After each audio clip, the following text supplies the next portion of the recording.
ಹೊಸ ವರ್ಷದ 10ನೇ ದಿನವಿದು.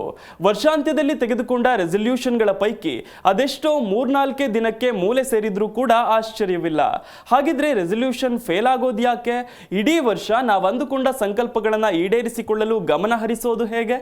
ಸಂಕಲ್ಪಗಳಲ್ಲಿ ಯಶಸ್ಸು ಗಳಿಸೋದು ಹೇಗೆ ಅಂತಲೇ ತೋರಿಸ್ತೀವಿ ಈ ಸ್ಟೋರಿ ನೋಡಿ. ರೆಸಲ್ಯೂಷನ್ಸ್ ಫೇಲ್ ಆಗೋದು ಯಾಕೆ? ಅಂದುಕೊಂಡ ಸಂಕಲ್ಪ ಈಡೇರಿಸಲು ತೊಡಕೇನು?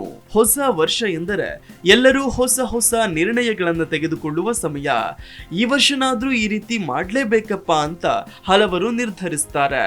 ಆದ್ರೆ ಹೇಗೆ ಫುಲ್ ಪ್ಲಾನ್ ಮಾಡಿದ್ರು ಇದರಲ್ಲಿ ಸಕ್ಸಸ್ ಆಗೋರು ತುಂಬಾ ಕಡಿಮೆ.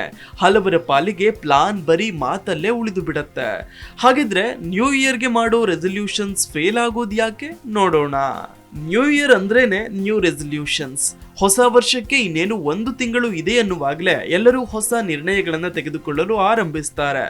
ಈ ವರ್ಷದಿಂದಲಾದ್ರೂ ಜಿಮ್ಗೆ ಹೋಗಬೇಕು, ಈ ವರ್ಷವಾದ್ರೂ ಸೇವಿಂಗ್ಸ್ ಮಾಡಬೇಕು, ಈ ವರ್ಷನಾದ್ರೂ ಈಜು ಕಲಿಯಬೇಕು, ಈ ವರ್ಷವಾದ್ರೂ ಡ್ರೈವಿಂಗ್ ಕಲಿಬೇಕು. ಹೀಗೆ 1-2 ಪಟ್ಟಿ ಉದ್ದಕ್ಕೆ ಹೋಗುತ್ತಲೇ ಇರುತ್ತೆ. ಹೊಸ ವರ್ಷ ಎಂಬ ಉತ್ಸಾಹದಲ್ಲಿ ಎಲ್ಲರೂ ನಿರ್ಧಾರವನ್ನೇನೋ ತೆಗೆದುಕೊಳ್ತಾರೆ. ಆದ್ರೆ ಇದರಲ್ಲಿ ಸಕ್ಸಸ್ ಆಗೋರು ತುಂಬಾ ಕಡಿಮೆ.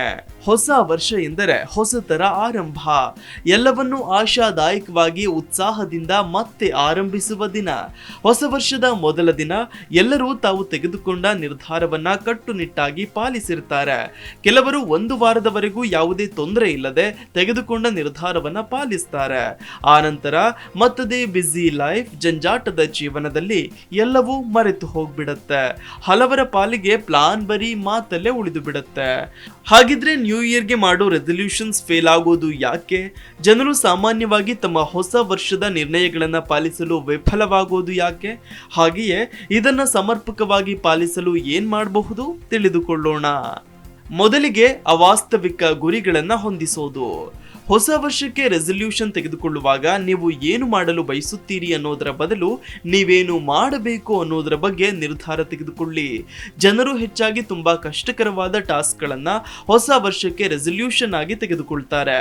ಹೀಗಾಗಿ ಅದನ್ನ ಸಾಧಿಸೋದು ಕಷ್ಟ ಅಂತ ಈಗಾಗಲೇ ತಿಳಿದಿರೋ ಕಾರಣ ಅದನ್ನ ಪಾಲಿಸೋ ನಿರ್ಧಾರವು ಸಡಿಲಗೊಳ್ಳುತ್ತಾ ಹೋಗುತ್ತೆ.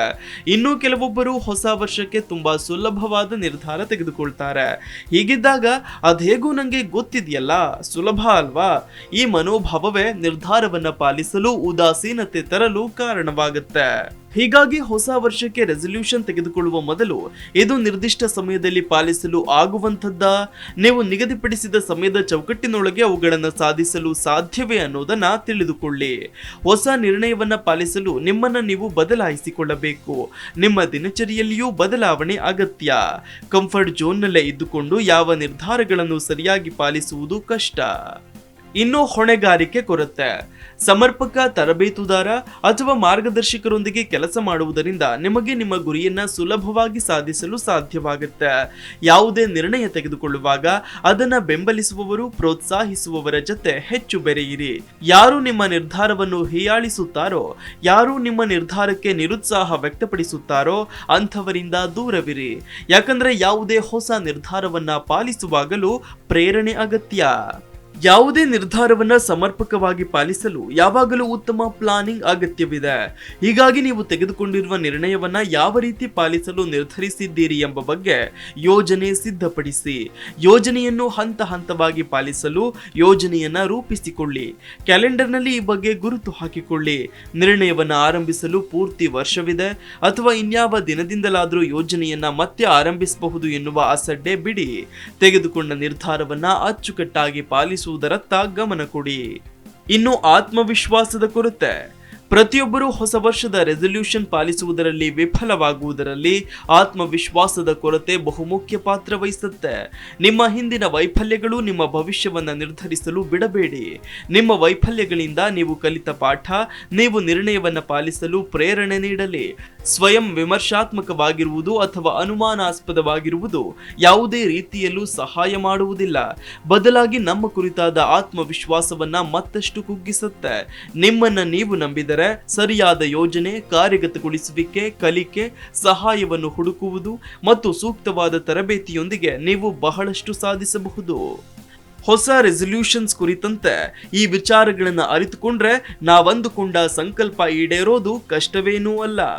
Desk bureau, G Kannada news. G Kannada news ಈಗ ನಿಮ್ಮ ಮನೆಯಲ್ಲೇ ನೋಡಿ.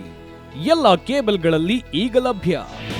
ನಿಮ್ಮ ನೆಚ್ಚಿನ ಜಿ ಕನ್ನಡ ನ್ಯೂಸ್ ಈಗ ಸನ್ ಡೈರೆಕ್ಟ್ ನಲ್ಲಿ number 292, Tata play number 1664, Jio TV number 1334, NXT digital number 30, in cable number 30, city networks 51, U digital number 162, GTPL number 17, Rockline telecommunications number 42, Shri Basaveshwara cable number 168, rural cable network 60, Vinayaka digital 57, Abhishek cable 821, city channel 53, Siddeshwara cable network 57, V4 digital Infotech 628, Surya digital networks 53, Gajanan digital number 836, Malnad Infotech private limited number